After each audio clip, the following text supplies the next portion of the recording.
e ministra a minha vida. Alguém me dá um aplicativo da Bíblia aqui para eu projetar, para facilitar. Nós vamos ministrar diante do Senhor uma palavra. Essa conferência tem um tema: avivamento com propósito. Diga isso: avivamento com propósito. Avivamento ficou marcado no meu coração o que a nossa querida Ana Clara disse na sexta-feira. Não é a placa da igreja, não é uma performance. Avivamento é eu morrendo cada vez mais para que Cristo viva em mim. Quando nós falamos de avivamento, não dá para tirarmos do script bíblico mental do pregador o que disse Abacuque: aviva, ó Senhor, a sua obra. De quem é a obra? De Deus, do Senhor. E ele diz: aviva no meio dos anos, notifica. E eu tenho uma notícia para te dar: Deus está notificando que o avivamento está sobre você, está sobre nós. Não dá para a gente tirar o mover do Espírito Santo quando a gente vai ver Atos dos Apóstolos, o que aconteceu na festa dos Pentecostes, ou festa de Pentecostes. O texto vai dizer que eles estavam reunidos no mesmo lugar. De repente, veio do céu um som veemente, impetuoso, e o Espírito do Senhor veio. Todos foram batizados, falavam noutras línguas. A partir dali começa a igreja do Senhor Jesus, na perspectiva primitiva, e o Senhor começa a operar os sinais, prodígios e maravilhas. Para nós, a referência maior de um avivamento está na igreja apostólica. Você vai perceber que tudo começa com oração. Oração nem sempre vai produzir avivamento, mas quem está vivendo um avivamento jamais vai viver sem ter uma vida cujo estilo seja de oração. Oração pode muito, não é tudo, em seus efeitos. Quando um crente ora, o Senhor se inclina e responde por causa da sua palavra. Nem sempre a resposta de Deus é imediata, nem sempre quando um crente ora, a resposta de Deus é sim. Às vezes Deus diz não, e ainda há uma terceira forma de Deus responder alguém em avivamento. Pergunta: qual? Só os homens. Qual? As mulheres. Qual? Empatou. Você já recebeu um ponto do pastor Edivaldo. Vocês já estão. Quando o crente ora, tem um fator importante que a ciência já prova: está produzindo benefícios para o seu corpo. Uma igreja em avivamento, uma igreja em oração constante, é uma igreja que decide sair do mundo para viver a cultura, como ouvimos ontem aqui de Sidney, a cultura do reino. Não é fácil transicionar o paradigma de uma cultura. Para romper um paradigma velho, somente um paradigma novo. Uma igreja em avivamento é uma igreja que vai buscar em andar sempre e constantemente em santidade. Santidade nada tem a ver com religiosidade, de tal maneira que religiosidade nada tem a ver com santidade. Uma igreja, quando ora e o avivamento vem, e quando o avivamento chega numa igreja, numa pessoa, numa família, esse avivamento vai produzir um propósito. Diga: propósito. De maneira que eu quero falar com vocês debaixo dessa temática aqui que Deus me deu agora à noite, por causa da palavra do pastor Edivaldo. Você foi escolhido para um propósito. Você pode levantar as mãos, pegar no ombro do irmão e dizer: você foi escolhido para um propósito. Quantos podem dizer: eu fui escolhido para um propósito? Mais forte: eu fui escolhido para um propósito. Qual propósito? Vamos saber nessa noite. Mateus, capítulo de número 9, versículo também de número 9, está escrito: e Jesus, passando adiante dali, viu assentado na recebedoria ou alfândega um homem chamado Mateus, e disse-lhe: segue-me. E ele, levantando-se, o seguiu.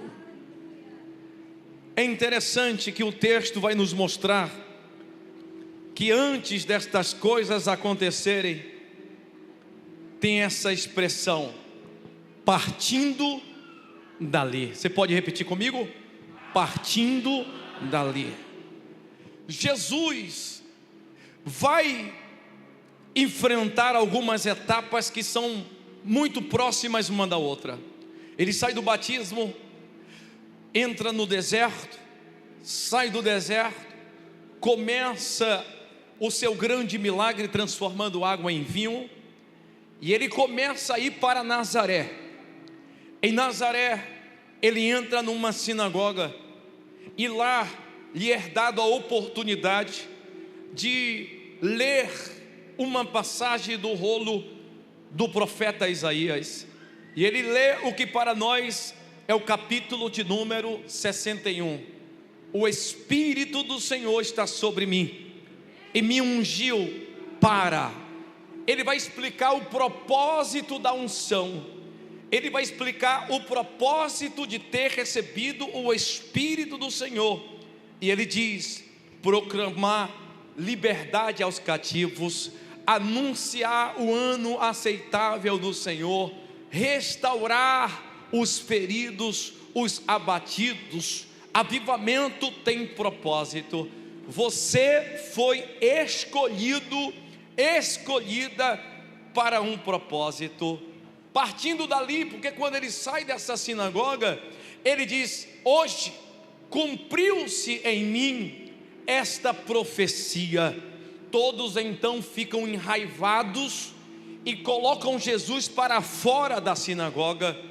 Jesus praticamente é expulso de Nazaré, e já começa a batalha de quererem matar Jesus antes da morte e o tempo chegar. Então ele sai e vai para a grande cidade em Decápolis. Ele vai para a maior cidade da Galileia. Ele vai para Cafarnaum. E em Cafarnaum o texto diz que logo ele se depara com uma casa. É a casa da sogra de Pedro. Ele entra lá não por causa de Pedro. Tudo indica que ele ainda não sabia quem era Pedro, ou melhor, Pedro não sabia ainda quem era ele. Ele entra, a sogra está enferma. Jesus tem negócio com sogra. Nesse instante a sogra de Joabe entregou a vida aqui para Jesus. Eu disse: você tem direito de receber da unção que está na minha vida, porque eu sou pastor da minha sogra. E ele entra e cura, e a Bíblia diz que ela começa a servi-lo. Tudo indica, pela proximidade dos fatos, que logo no dia seguinte, enquanto Jesus está na casa da sogra de Pedro, curando, e ela está servindo a ele, Pedro está pescando. E o texto diz que ele vai passar a noite inteira pescando, e de manhã cedo vai o Senhor Jesus para o mar da Galileia. E o texto diz que eles não pegaram. Jesus entra no barco. Quando ele entra no barco, pode ter frustração. Quando ele entra no barco, pode ter prejuízo. Quando ele entra no barco, pode estar como for o barco, a ambiência, a geografia, a atmosfera muda. Onde ele entra, o estado muda. E hoje essa conferência vai acabar, mas o Senhor entrou na tua história de maneira tão extraordinária, que por esta semana você vai ver prodígios acontecendo na sua vida. Como a pescaria foi maravilhosa, alguma coisa muito extraordinária há de acontecer por esses dias na sua vida. Deixa eu ver quem pega. Escute, a partir dali Jesus passa um tempo, e agora vai sair de Cafarnaum, essa cidade portuária, onde a relação comercial era tamanha que havia ali, Roberval, uma alfândega. Então, quando Jesus vai saindo de Cafarnaum para poder passar para uma outra geografia, aí vem um texto que diz: passando dali. Passando dali. Me ajude, passando. O que vai acontecer? Vai acontecer o seguinte: na alfândega ele tem que passar, e quando ele passa, o texto que nós lemos diz que ele viu. Me ajuda, fala forte. Ele viu. São as mulheres, e ele viu. Os homens dizem: ele viu. Ele viu um homem. A história diz que ficavam pelo tamanho da cidade de Cafarnaum. Já tive a graça de colocar os pés lá, e pelo poder aquisitivo da arrecadação comercial que se tinha, pelo menos cerca de 180 a 200 cobradores de impostos, na nossa linguagem, auditor fiscal, funcionário federal, ficavam sentados tapando toda a entrada e a saída da cidade para que ninguém sonegasse o imposto. E o texto diz que vai Jesus passando por ali aonde? Pela alfândega. De repente, quantos homens eu disse que tenham lá? De 180 a 200 homens. O texto vai dizer que ele viu um homem. No meio de 200 ele viu um homem. E o texto é enfático. Ele não errou quem era esse homem. Deus tem olhos como chamas de fogo. Vê o que eu jamais vou conseguir ver. Enxerga o que eu jamais vou conseguir enxergar. Em Provérbios 15, versos 3, está escrito que os seus olhos estão em todos os lugares, contemplando os bons e os maus. A Bíblia vai dizer no Salmo 139, verso 16: quando eu ainda era uma substância. A linguagem atual é: quando eu ainda era um embrião, o Senhor já me conhecia e tinha todos os meus dias propósito escrito no teu livro. A palavra vai dizer que ele vai até Jeremias e diz: antes que você fosse uma massa informe no ventre da tua mãe, eu já te conhecia. O texto diz que Jesus viu um homem. Perceba, ele é a vida. Não existe avivamento sem um encontro com Deus real. Não existe avivamento sem um encontro com Jesus. E o que está acontecendo agora é Jesus indo até o encontro de um homem para provocar na direção desse homem o propósito para o qual aquele encontro estava acontecendo. Joga a tua mão lá em cima. Deixa eu começar de leve a liberar uma palavra. Eu sei que Deus já te ministrou, eu sei que Deus já falou, eu sei que você já está carregado de muita palavra, mas eu sou boca de Deus para te dizer: há um propósito que ainda não foi descortinado, e por esta palavra você vai sair daqui esclarecido e esclarecida no poder do nome de Jesus. Quem pode crer e dizer amém, e dar um brado de vitória ao Senhor? Diga: eu fui salvo.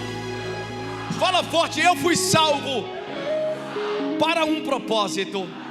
Se Deus, no encontro que teve com você, quisesse apenas de você como um propósito a salvação, Ele mesmo mataria você, porque Ele é o Senhor da vida e da morte. Ou transladar a você como fez com Enoque. Por que você está vivo? Por que você não morreu? Por que naquele acidente que você teve de moto, por que naquela circunstância a vida não saiu de você? Porque há um projeto, há um propósito. Deus sabe quem é você no meio dessa multidão. Ai, calabá, xarabadaço. Ele é um Deus que vê. A Bíblia diz em Gênesis 16: Agar, serva de Sarai, mulher de Abraão, estava no deserto, desistida da vida, frustrada e se achando esquecida de tudo, de todos e de Deus. É quando ela vai chorar, a Bíblia diz que Deus se apresenta para ela e vê o seu choro, e ela chama o lugar de Bela Roi, que quer dizer Deus vê. Não sei de onde você veio, qual é a sua história, não sei o que você enfrentou, não sei o teu passado, mas eu vim aqui para te dizer que Deus já te viu muito antes de você ter o visto. Deus sabe quem é você. Ele viu um homem chamado Saulo, e esse Saulo vai agora viver o propósito, e é ele que escreve algumas cartas. Por exemplo, Filipenses capítulo 3, versículo 13, ele diz: não que eu seja perfeito, ou já haja alcançado alguma coisa, mas uma coisa eu faço, prossigo para alcançar aquilo para o qual eu fui alcançado. Ele entendeu que Jesus não salvou apenas para a salvação e para o céu. Ele entendeu e nos ensina algo, que Ele nos viu e nos escolheu para um propósito maior. Diga para 3 pessoas: Deus viu você. Há um propósito na nossa salvação para ser aplicada aqui na terra.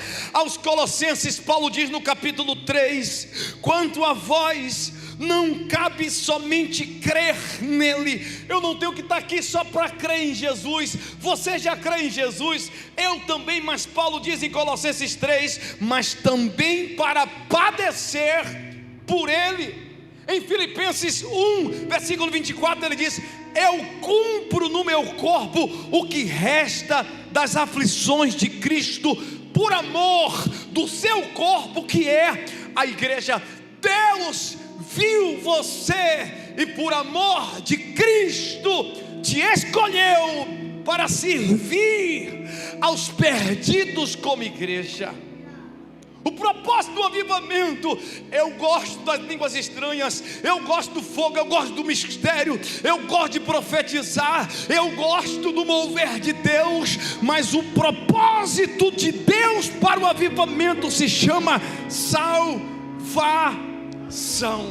Fala 3 vezes: salvação.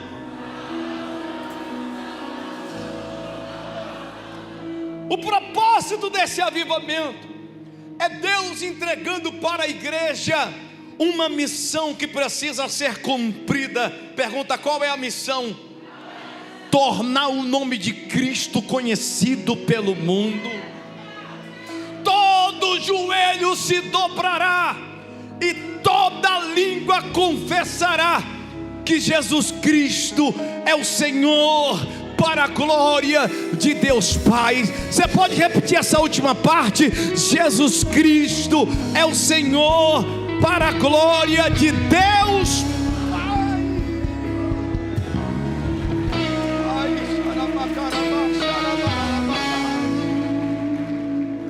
Quando ele entra nesse cenário, passando por ali, ele viu um homem. Ele é especialista em ver o que ninguém vê. Como ele viu Noé em Gênesis capítulo 6, 7, 8, 9 e vai para frente. A história linda, no meio de uma geração perdida, Deus viu um homem justo chamado Noé. A história vai dizer que ele vê Abraão em Ur dos Caldeus. Como Deus me viu um dia, Deus viu você também um dia. E tem muita gente que Deus está vendo lá, esperando eu e você num avivamento como igreja ser os olhos dele, para poder fazer conhecido o nome de Jesus, o Cristo vivo que morreu por nós. Ele viu um homem, e a história vai dizer agora que o nome desse homem era Mateus é um dos cobradores sentados no meio dos 200 homens cobrando impostos. É interessante que Jesus não só viu o homem, como ele sabia o nome deste homem. Não o nome que estava ali sendo usado, mas o nome dele de origem hebraica é Levi. Ele viu alguém chamado Mateus. Na cultura judaica, Natan, todo mundo que conhece alguém pelo nome, sabe traços da vida desse alguém, traços do passado, traços do presente, mas principalmente o propósito para o futuro. O nome na cultura judaica não é dado simplesmente por se dar. Por exemplo, na Bíblia há um homem chamado Jabez. A sua mãe lhe deu esse nome porque ela com dores o pariu. Então seu nome significava dores, causador de dores. Um dia ele ora para Deus mudar a história.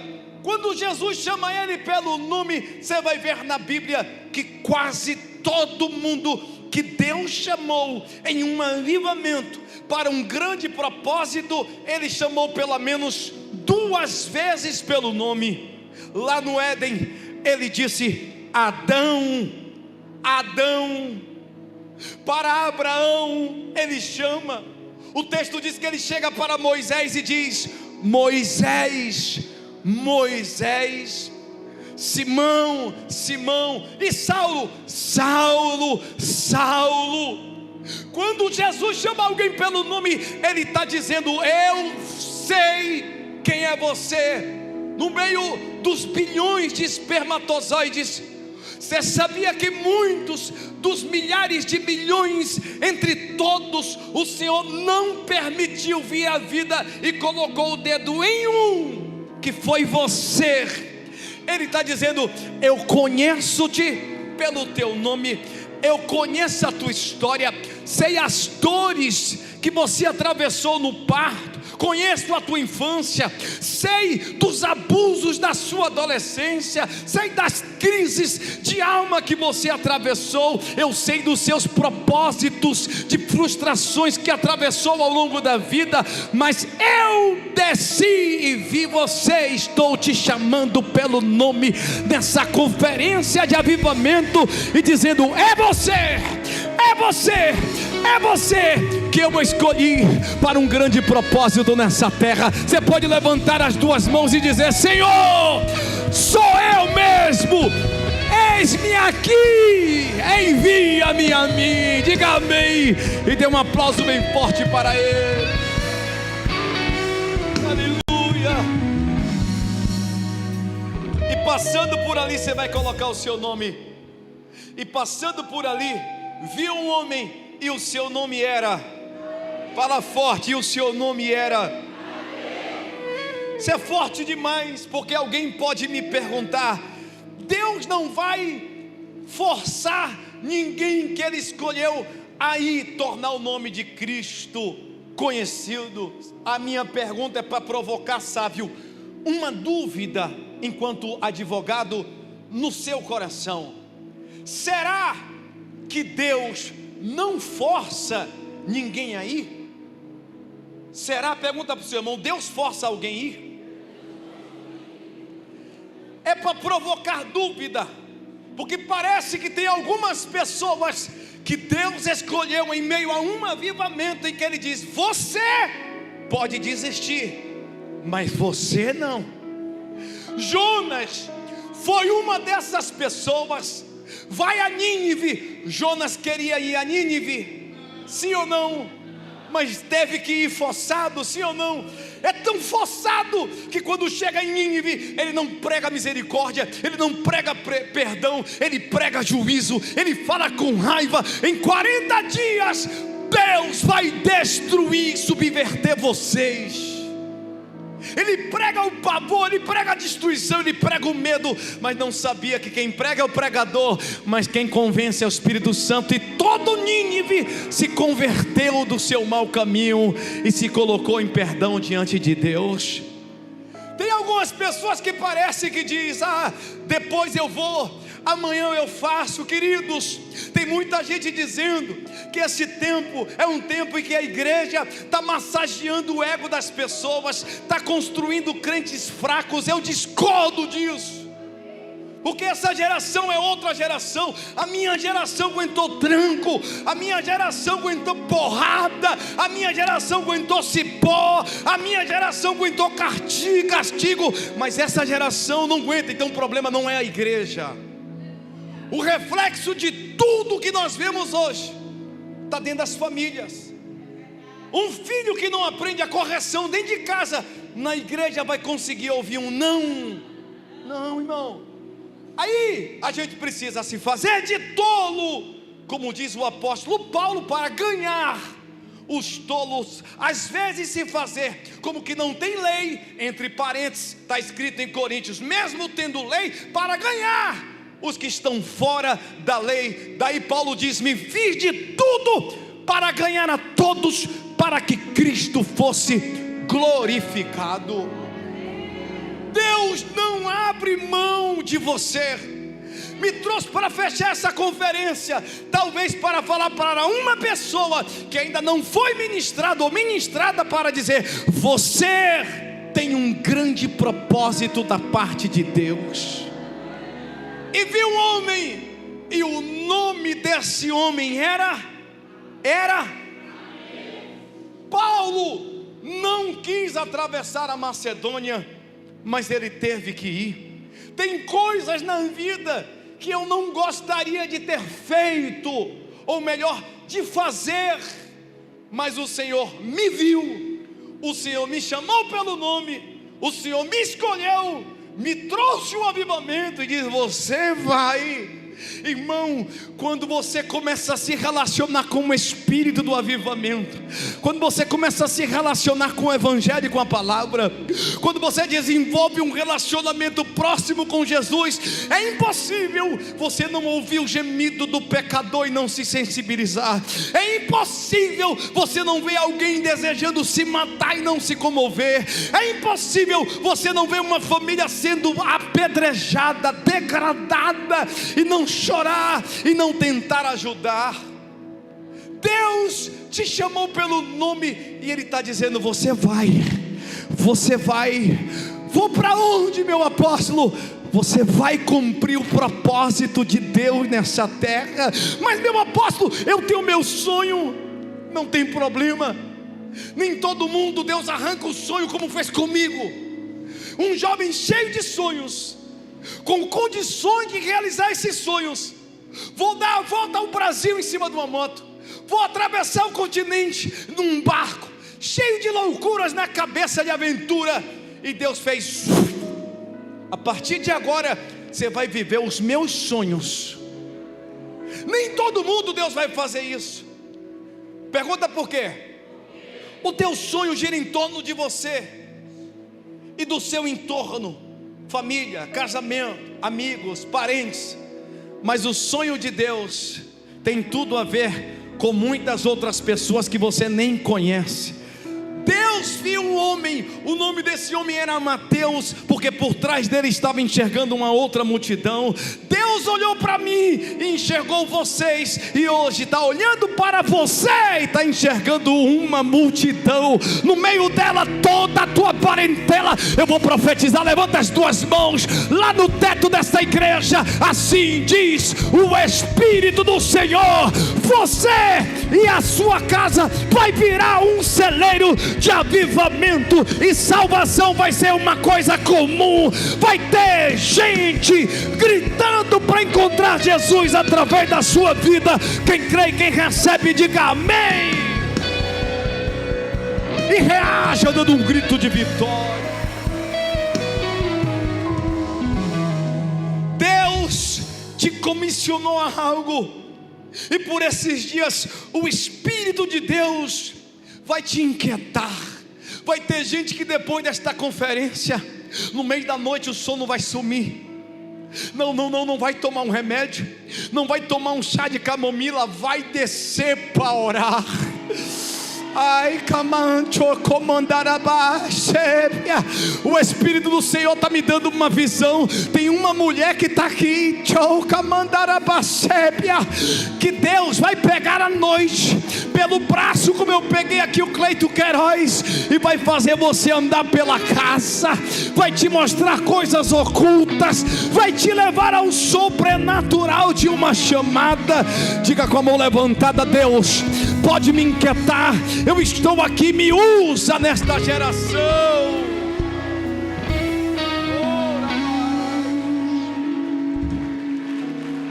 Aleluia. Deus viu um homem, e o nome desse homem era Mateus. Agora tem uma coisa interessante para a gente ir finalizando. Esse homem chamado Mateus estava fazendo o quê? Fala forte, 1, 2, 3. O que é que um auditor fiscal, um funcionário da Receita Federal, na alfândega, sentado, está fazendo? O que é isso? Trabalhando. Jesus viu um homem sentado na alfândega, trabalhando, mas vai ao encontro desse homem para provocar um avivamento. Avivamento não é pegar o que está morto para dar vida. Avivamento é pegar quem está vivo para entregar um propósito. Por que é que muitas igrejas não crescem? Porque estão vivendo um avivamento de movimento dentro, e quem está do lado de fora que se dane. Avivamento não é a igreja vindo para dentro, para pular aqui dentro e ficar aqui dentro. Avivamento é a igreja aqui dentro, recebendo poder, palavra, visão, propósito, para arrombar as portas. Eu quero declarar, eu não sei quem aqui tem parente no crack, na coca, acabada, desceu, na maconha, na cachaça. Assim diz o Senhor: Deus vai usar você como um libertador para esta pessoa. Olha lá, quem pegou? Faz alguma coisa. Olha para isso, arrepiou. E ele estava,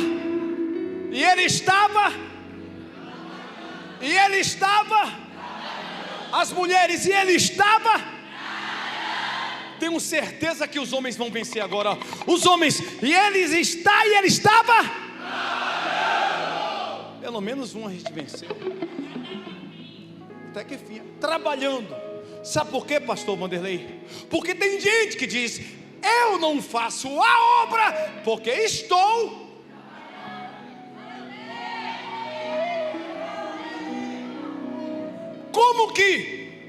Como o pastor Edivaldo Filho falou, o privilégio de servir a Deus fosse uma coisa terciária, porque o meu trabalho é mais importante. Como quem trabalha na obra é desocupado. Quando alguém diz: eu não tenho tempo para ir, eu não tenho tempo para fazer, eu não tenho tempo de falar para Jesus, está enganando-se a si mesmo, e está dizendo: Jesus, eu não tenho tempo para você. Porque de quem é a obra? De quem é a obra? De quem é a igreja? De quem é o serviço? De quem é a missão? E de quem é o propósito? Diga: é meu. De quem é o propósito? É seu. Então para com essa coisa de dizer que não tem tempo para a obra. Porque Jesus foi e viu um homem, sabia o nome desse homem, e o homem estava trabalhando. Já liguei para um discípulo meu: por que não veio para a conferência? Estou muito ocupado trabalhando. Então quer dizer que eu sou desocupado? Você é desocupada? Não é não. Aqui tem empresários, aqui tem CLT, aqui tem autônomos, aqui tem gente que tem comércio. Sabe por que está aqui? Porque colocou o reino em primeiro lugar, se programou para aqui estar muito antes do tempo, fazendo de Jesus a sua prioridade. Eu quero que você levante a mão, porque Deus escolheu você, porque é um trabalhador.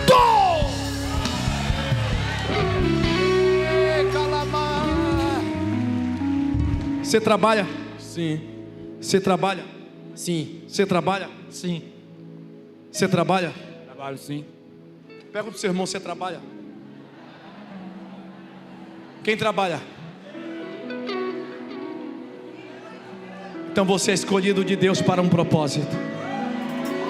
E eu não sei se eu falo isso. Ai, tem gente que não é da igreja, eu não sei se eu falo isso. Ai,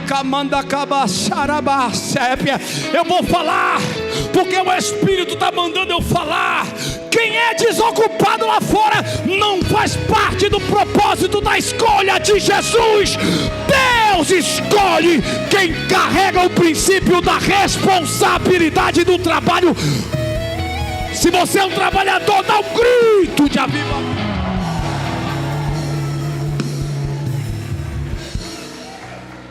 E ele estava trabalhando. E ele estava trabalhando. A lição aqui é isso: Deus não vai procurar gente desocupada. Apóstolo, eu já tentei fazer isso, tentei fazer aquilo, tentei fazer aquilo outro, já tentei aquilo outro, e nada na minha vida deu certo, e agora eu vou tentar ser pastor. Vai se frustrar e pode morrer com depressão. Porque quando Deus olhou para mim, eu estava no meio de uma carreira profissional, e ainda completei muitos anos desde o início da obra, dentro do polo petroquímico, em uma única empresa, por 17 anos e 8 meses. No meio da minha carreira, Deus me viu. Eu estava nesse dia assentado. Deus toma alguém e diz: covarde, com o dedo assim. E eu era o gestor de processo, e a pessoa subordinada a mim. E eu percebi que não era a pessoa, era o Espírito de Deus falando comigo, dizendo: covarde! Por quê? Porque enquanto eu estava fazendo o que eu amava fazer, que era a obra ali de Deus, mas daquela maneira parcial, por causa das minhas gigantes atribuições, Deus já havia falado comigo, e eu fiz um propósito com Deus: se o Senhor me der condições de eu ter o mantimento que eu tenho na empresa hoje, e não precisar depender da obra para sobreviver, eu faço a sua obra. 2 anos se passaram, e eu comecei a investir desde os meus 19 anos, mas em imóveis, aluguel, compra, vende, troca, investindo. Tudo que eu colocava a mão, Deus fazia e ainda faz prosperar. Eu estendo as minhas mãos sobre você e digo: você vai prosperar. Em 2 anos que Deus mandou eu sair, eu decidi esquecer. Comecei a conquistar aqui fora renda, dentro da empresa tendo o meu grande salário, e eu esqueci, mas fazendo a obra com toda a paixão. Mas Deus sempre quer mais. Principalmente quem Ele viu, quem Ele escolheu, deu um avivamento específico, derramou dons espirituais e está trabalhando. Então nesse dia eu já tinha me organizado. Todo mundo tem um tempo. E aí vem um profeta e bota a mão. Eu estava sentado e diz: olha, você é covarde. Fizestes um voto comigo há 2 anos atrás, eu não contei isso a ninguém, e tu não cumpriu esse voto. Te dei e você não cumpriu. Sobe lá e vai pedir o desligamento. Doutora Carol, hoje é minha ovelha. Cadê a doutora Carol? Está ali. Ela é testemunha de como eu fui honrado na empresa que eu saí. Eu fui lá para pedir demissão. A empresa disse: "Tu é maluco, você vai ser diretor, sua carreira está pronta, você vai se aposentar e vai ficar aqui." Eu disse: "Deus me escolheu." E Yoshiro Murata era o diretor-geral e disse: "Ari, tu és", em outras palavras, ele falou a minha cria, na nossa linguagem: "Tu és o meu melhor discípulo, eu estou aposentado, prestes a ir, tu vais assumir o meu lugar e tu está pedindo para sair, oriental, e para servir a Jesus." Eu disse: "É, e por completo." Aí ele pediu para eu preparar, a empresa ainda me passou 2 anos me pagando. Doutora Carol estava estagiando na época, estudando advocacia, e ela viu o quanto que essa empresa me abençoou na época, e eu fiz um ministério por 7 anos, sem ter 1 centavo da igreja. Ao contrário, eu investindo dentro do mato, nem asfalto que tinha. Deus não escolhe desocupados, Deus escolhe gente compromissada. Não é porque você é capa de revista, não é porque o seu perfil do WhatsApp, do Instagram, o seu perfil do Facebook, você está com uma foto bonita, não é pela quantidade de seguidores. Deus te escolheu por graça. E a palavra vai dizer em 1 Coríntios 1, 26 e 27, porque Deus escolheu as coisas loucas desse mundo, escolheu as coisas que não são, para confundir as que pensam que são, escolheu as vis, as desprezíveis, digo eu, as incapacitadas, as que têm vários processos para confundir os sábios dessa terra. Deus está dizendo nessa palavra: eu escolhi você.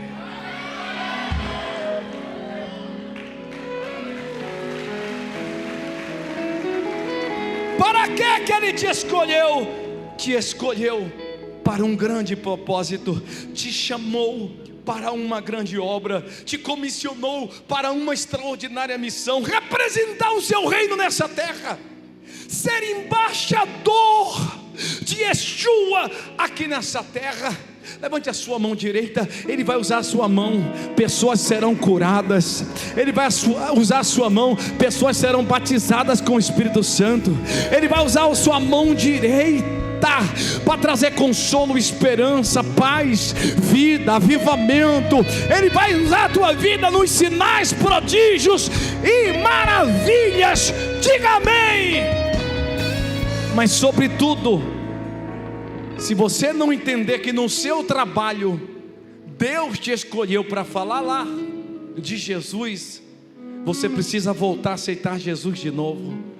Não importa, você é advogado, você é médico, você é enfermeira, você é enfermeiro, você é técnico, você é veterinário como Vigílio e Karen, você é operador, você trabalha no polo, você é motorista de aplicativo, você é empresário, você é empreendedor. Deus te escolheu para quem cruzar o teu caminho, tornar Cristo na sua vida glorificado para quem estiver do seu lado. Fala para 3 pessoas, abre a boca, fala de Jesus. Fala de Jesus. Você acha que você é culpado? Abraão, como é o nome dele? Fala mais forte. Era um homem de negócios. Quando você olha para Moisés, era comandante no exército do Egito. Depois, pastor das ovelhas do seu sogro. Davi, pastor de ovelhas. Pedro, pescador empreendedor. E Saulo, alguém que construía tendas. E muitos outros. Eu acho incrível, Emerson, porque há um profeta na Bíblia que pouco se fala da história dele, chamado Ageu. A gente sabe que foi ele, por boca do Senhor, que disse: eu sou o dono do ouro e da prata. A gente conhece o termo: a glória da última casa será maior do que a primeira. Quem disse isso? O profeta Ageu. Mas foi esse profeta que disse: eu não sou filho de sacerdote, eu não tenho ministério profético na minha genealogia, e o Senhor escolheu a mim, que sou um vaqueiro. Quando Deus escolhe, Ele escolhe, ponto, e acabou. Meu pai era maçom. Minha avó conheceu Jesus no leito da enfermidade. Meu avô eu não conheci, e eu acredito que de nada ele ouviu falar de Jesus, nem o paterno nem o materno. Os meus pais não eram evangélicos, mas Deus olhou para o ventre da minha mãezinha que está ali sentada, que já olhou para mim e disse: eu não fui digna de gerar um filho como você, e disse: estou tocando nesse aqui, vai começar a andar assim, vai estar fora do meu caminho, mas no tempo determinado ele vai fazer parte de um avivamento e vai ser escolhido para um grande propósito dessa terra. Eu faço parte do propósito daqueles que como igreja se recusam a apenas fazer parte de um culto. Deus te chamou para se abraçar com um propósito, tornar o nome de Jesus conhecido. Onde você colocar a planta dos pés, eu posso ouvir um amém. Diga: Deus, eu estou aqui, pode me usar.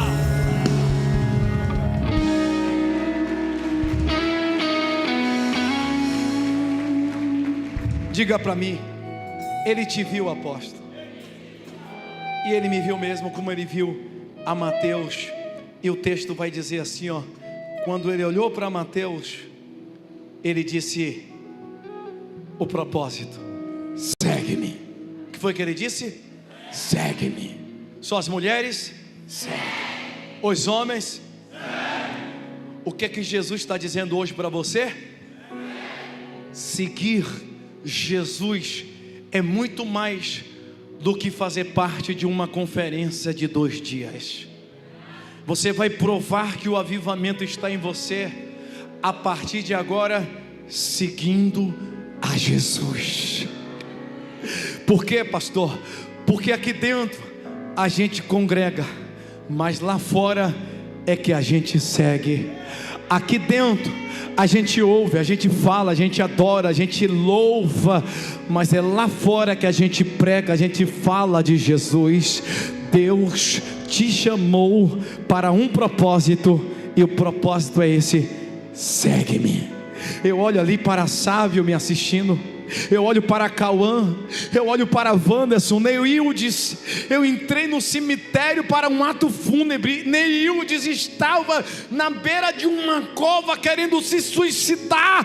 Deus ministrou no meu coração, eu não a conhecia. Vai lá, fala de mim para ela, fala que eu sou a ressurreição e a vida. E eu fui lá e ela começou a chorar, e ela começou a prantear. E quando eu falei de Jesus, ela pegou a minha mão e eu chamei a apóstola, pastor Vanderlei, o pessoal estava lá. E hoje Neildes foi restaurada, nome escrito no livro da vida, serva nessa igreja. E por esses últimos meses eu casei, está aqui glorificando o nome de Jesus.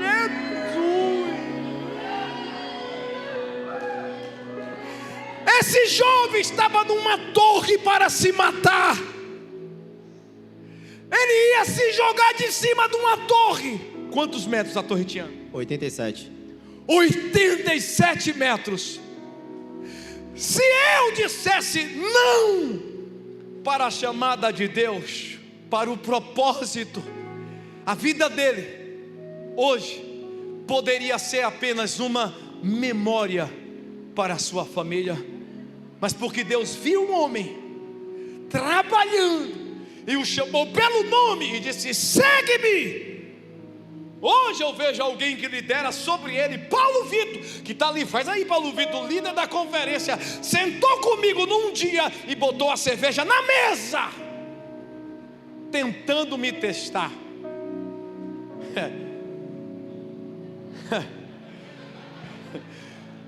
Pegou o pastor errado. Porque se fosse o outro, levantava: oh, Satanás. Eu fiz como Jesus. Jesus disse: estão me chamando de beberrão, porque eu sento com os publicanos. Para quê? Falar do reino e da salvação. Enquanto ele bota a cerveja e está sentado na mesa, eu lá, falando de Jesus. O impacto dele foi ver que eu em nada o julguei. E aquele único momento que eu tive com ele poderia ter sido trágico. Ele não poderia estar hoje casado com Camila. Ele não seria o pai de Camila, de Maria. Ele não seria o líder da geração Neon.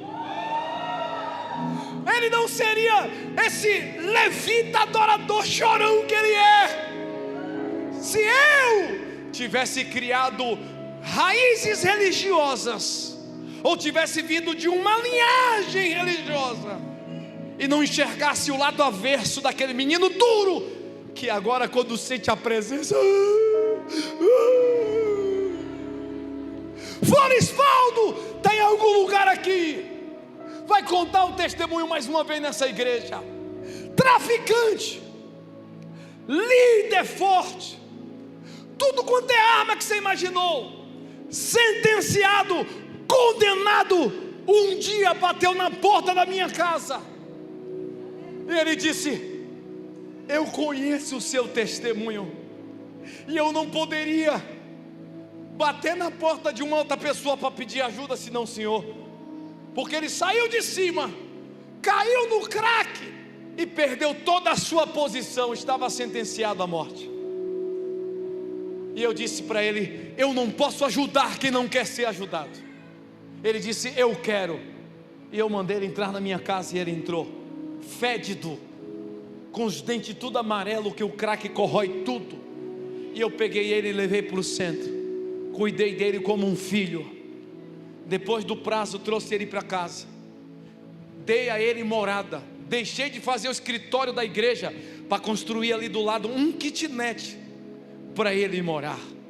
Dei a ele uma profissão, remunerado. E uma vez eu entrei, ele estava chorando. Eu disse: não chore, levanta a cabeça, porque você está desembolando a parede onde um dia eu vou casar você. Chegou as lágrimas: ninguém me ama. Não, acabou isso. Floresvaldo hoje, nome limpo, era analfabeto, hoje sabe ler, sabe escrever. Eu tenho um pastor amigo que já tentou habilitação 5 vezes. Floresvaldo tem todos os documentos e agora tirou a habilitação. E como de quebra, Deus deu para ele a moto. Casado, e eu dei o nome do filho, vai se chamar Isaac. E toda a família hoje serve a Yeshua. Se você não se alegra com isso, meu irmão, você tem que aceitar Jesus de novo. Qual é o propósito? Segue-me. Qual é o propósito? Seguir é acompanhar a visão, é acompanhar a missão. Assumir que de fato seguiu é abraçar o destino e não mais escolher as suas rotas. É se agarrar com o caminho, esquecer os seus caminhos. Diga comigo: seguir. Quem segue, diga: quem segue não escolhe mais.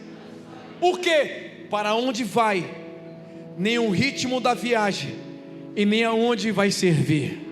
Se Deus te chamou para servir aqui, é distante. Servo não escolhe onde vai servir. Por quê? Porque ele decidiu seguir. Você é um crente congregado, ou você é um servo, uma serva seguidor de Jesus? Se você é um seguidor de Jesus, é Ele que manda, é Ele que abre, é Ele que faz, é Ele que envia, é Ele que coloca, é Ele que bota, é Ele que tira, é Ele que abençoa, é Ele que provê. Se você é um servo e uma serva de Deus, eu quero que pelo menos 3 vezes você grite: eu sou um servo, uma serva de Deus. Vai! Mais uma vez. Eu sou um servo de Deus. Seguir a Cristo é abrir mão dos seus sonhos, é ir onde não queres ir, é abrir mão da nossa vontade, é seguir e abrir mão das nossas escolhas. Somos, quando decidimos por Cristo, propriedade de Jesus. E propriedade tem escritura. Há uma escritura no céu onde seu nome está, e Jesus está dizendo: é meu, é minha, eu vi, eu escolhi, Eu chamei e ele e ela decidiu me seguir. E aqui eu finalizo com vocês dizendo uma coisa muito interessante. Não se preocupe com o que vai acontecer e como vai ser, Lipe. Não se preocupe, porque no final Deus sempre vence. Se preocupa não, Dani, porque no final Deus sempre vence. Fala para alguém: não se preocupa não, porque no final Deus sempre vence. Fala para mim: Deus sempre vence. Mais forte, diga: Deus sempre vence. Então eu encerro dizendo o que está escrito em Apocalipse capítulo 21, versículo 3: e ouvi uma grande voz do céu que dizia: eis aqui o tabernáculo de Deus está com pois com eles habitará, e eles serão teu povo, e o mesmo Deus estará com eles, e será o seu Deus, e Deus limpará de seus olhos toda lágrima, e não haverá mais morte, nem pranto, nem clamor, nem dor, porque já as primeiras coisas são passadas. E o que estava sentado sobre o trono disse: eis que faço nova todas as coisas. E disse-me: escreve, porque estas palavras são verdadeiras e fiéis. E disse-me mais: está cumprido, está cumprido. Aqui é o fim. Eu sou o alfa e o ômega, o princípio e o fim. A quem quer que tiver sede, de graça lhe darei da fonte da água da vida. Último versículo: quem vencer,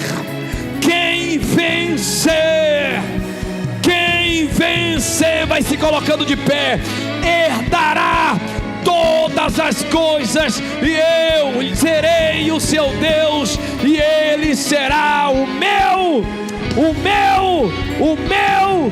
filho. Então escuta isso, não se preocupe, porque o final de tudo já está escrito. No final Deus sempre vence. Não importa o que você está atravessando, não importa o que você está enfrentando, cumpre o propósito de Deus, ganha as almas para Jesus, servir o Senhor com alegria, e no final Deus nunca perde. No final Deus sempre vence. Eu vou declarar, e você vai levantar as duas mãos e dizer: Deus sempre vence. Igreja do Avivamento, o que é que acontece no final? O que é que acontece no final? No 3, você vai gritar bem forte: 1, 2, 3. Dê um aplauso a Ele, que Ele é poderoso. Cleiton Queiroz, segura, dá um pouquinho de voz aqui pra mim. Diga assim: por quê? Deus sempre vence. Não, melhora, diga: por quê? Deus sempre vence. É porque não há ferrolho e nem portas,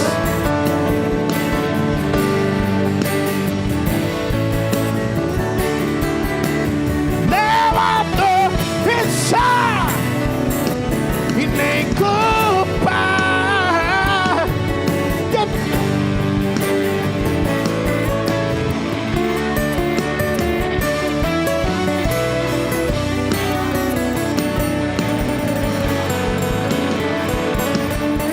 Na voz daquele que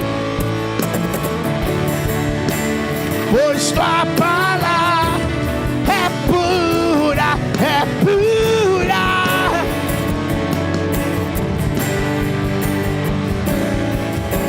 Só o violão e a igreja. Pera aí um pouquinho, pera aí. Tu dá ordem às...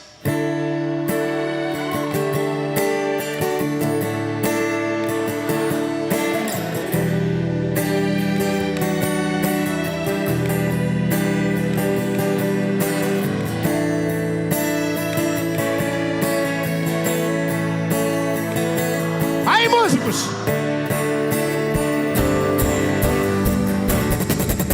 E não há, não,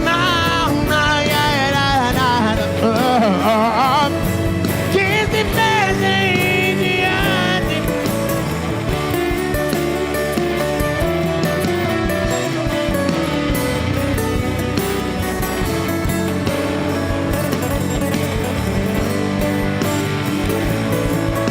E a tempestade,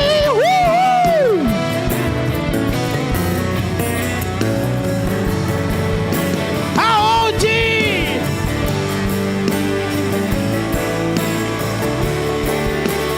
pois tua palavra é pura.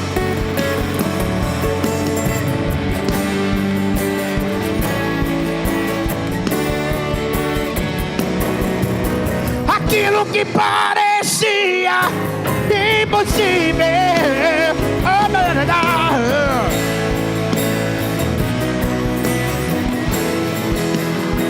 canta, vale da bênção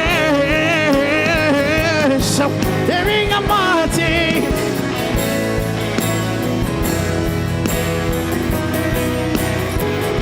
Peraí, usa-me.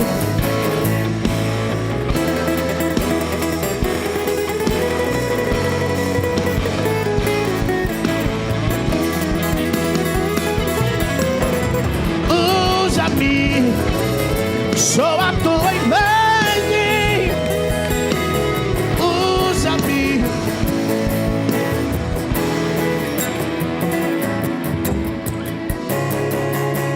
Só as vozes.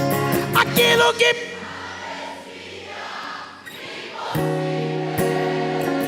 só as vozes. Aquilo que parecia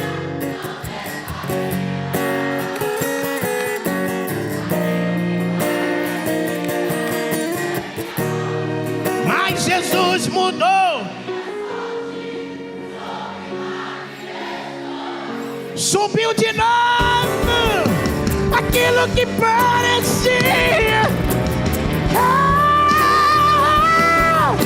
aquilo que parecia não ter saída.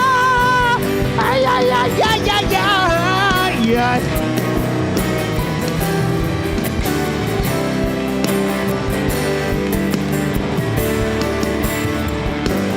Usa-me, usa-me.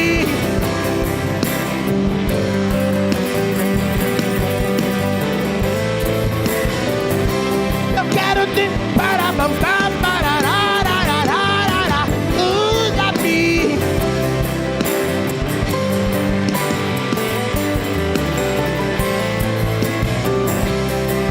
Só as vozes.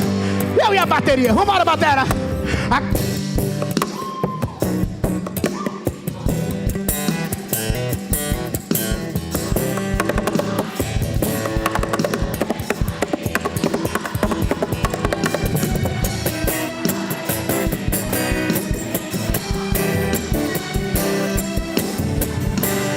Só um milagre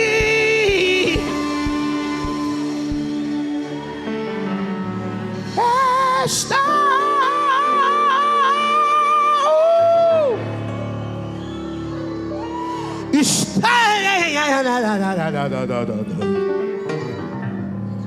Vai. Só um milagre. Termina, vai.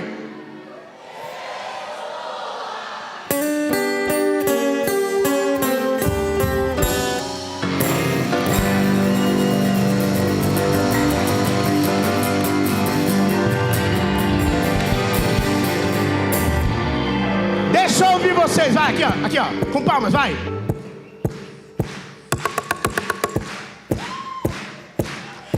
Esse Deus é tremendo.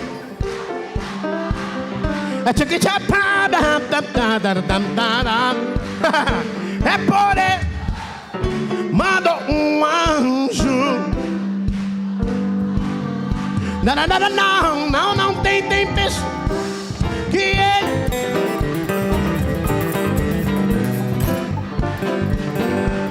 desceu lá. Ó, meu prazer é chegar aqui em Camaçari, pegar o violão e 1, 2, 3.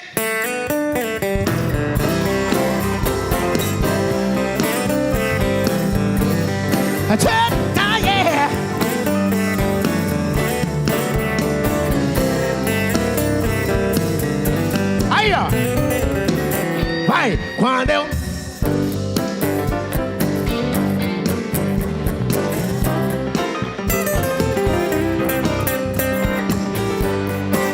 manda anjos pra me guardar, companheiro, melhor amigo, maior, ele é o quê? É maravilhoso.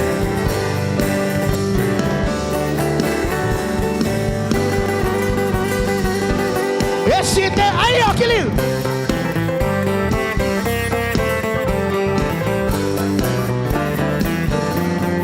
É poderoso, mandou um anjo. Não tem tempo.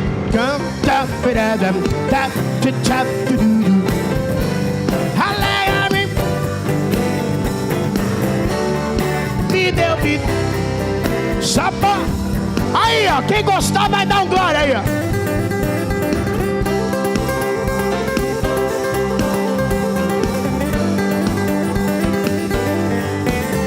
Aí, ó.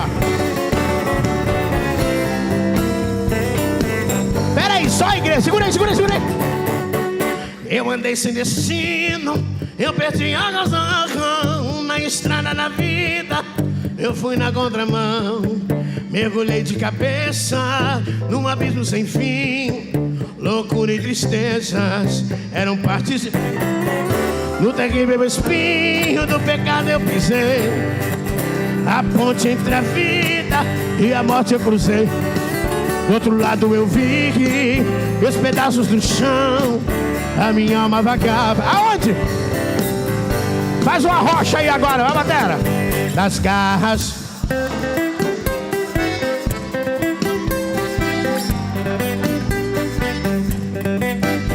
Acordei de um pesadelo. Eu quero saber hoje, rapaz. E hoje? Eu hoje estou bem.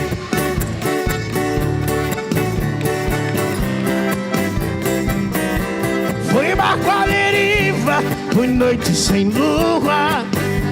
Aí, ó. Hoje eu sou verdade, mas já fui engano. Já fui fonte seca. A alma ferida, coração quebrado. Vai subir o tom, hein? Aí, ó. Eu hoje estou bem, mas a esse me marca. Fui barco à deriva.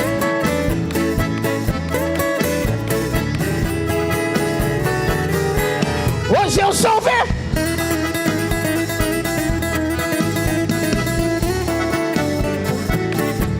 A alma ferida, coração quebrado.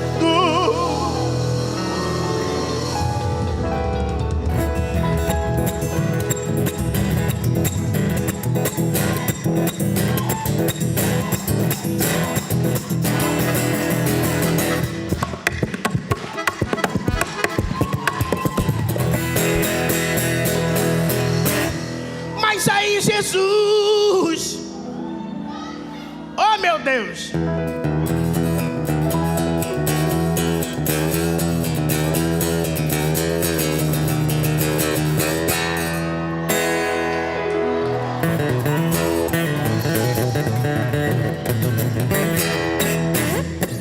Jesus,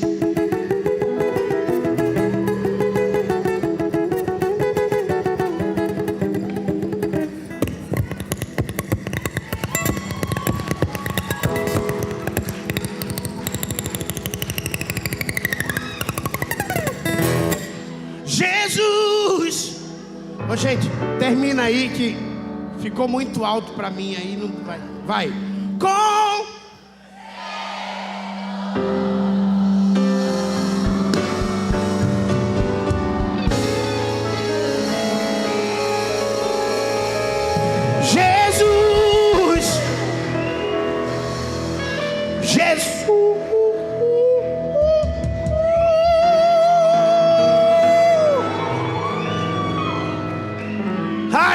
alto. Consertou.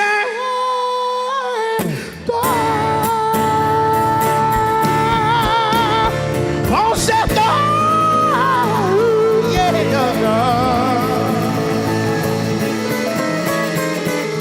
Se ele consertou aí, levante a mão e dá um... Fala pra quem tá do seu lado, diga assim: meu irmão, faz um favor pra mim. Vem cá, vem ver. Vai. Eita glória! Meu Jesus já preparou. Meu Jesus já preparou. Peraí. Vem cá, vem.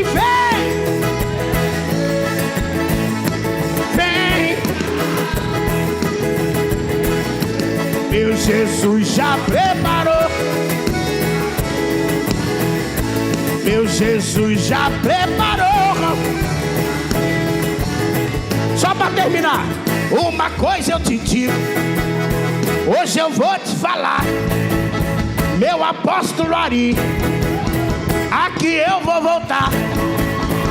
Só quem acredita, levanta a mão e dá glória. Levanta a mão pro céu e tome posse da sua vida. Vem.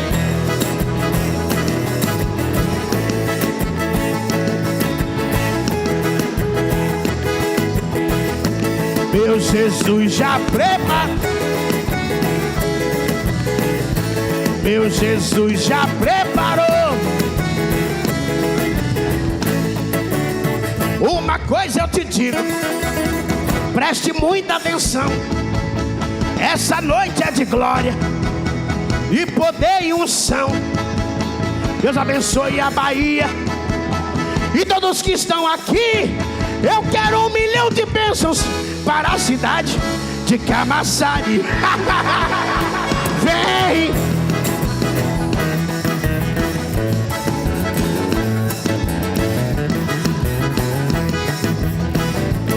Meu Jesus já preparou. Meu Jesus já preparou.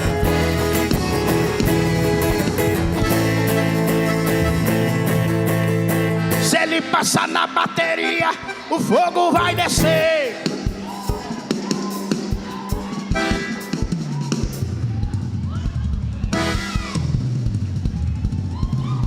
Se ele passar no contrabaixo, fogo vai descer. Olha lá.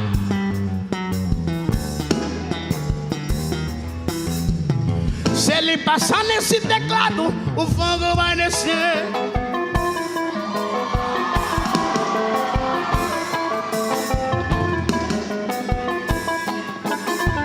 Pronto, gente, vamos embora para casa.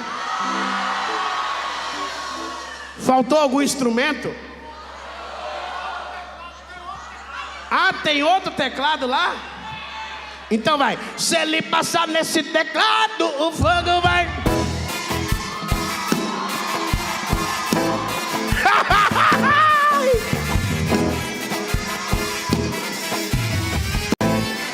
E agora? Se ele passar nessa guitarra, au, au, au. Com palma, gente, vamos. Eu tô na Bahia, gente. Tá na Bahia.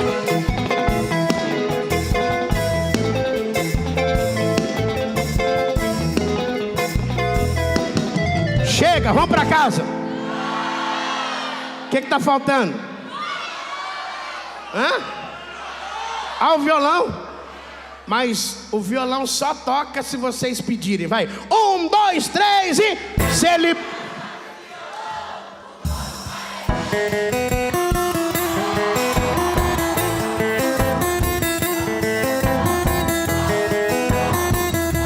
Aí, ó, ó.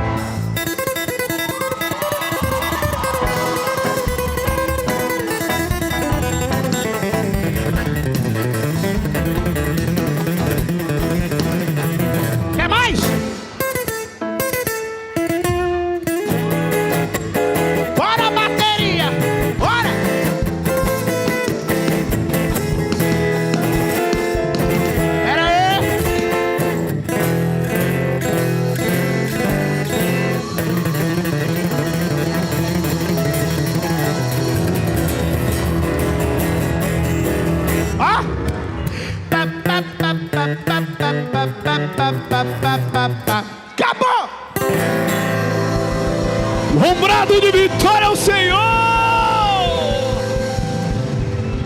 Estenda as mãos para o Cleiton. Diga assim: Cleiton, na conferência do ano que vem, arruma um jeito na tua agenda. Já está confirmado. Peraí, senhor, vai falar aí. Já está confirmado.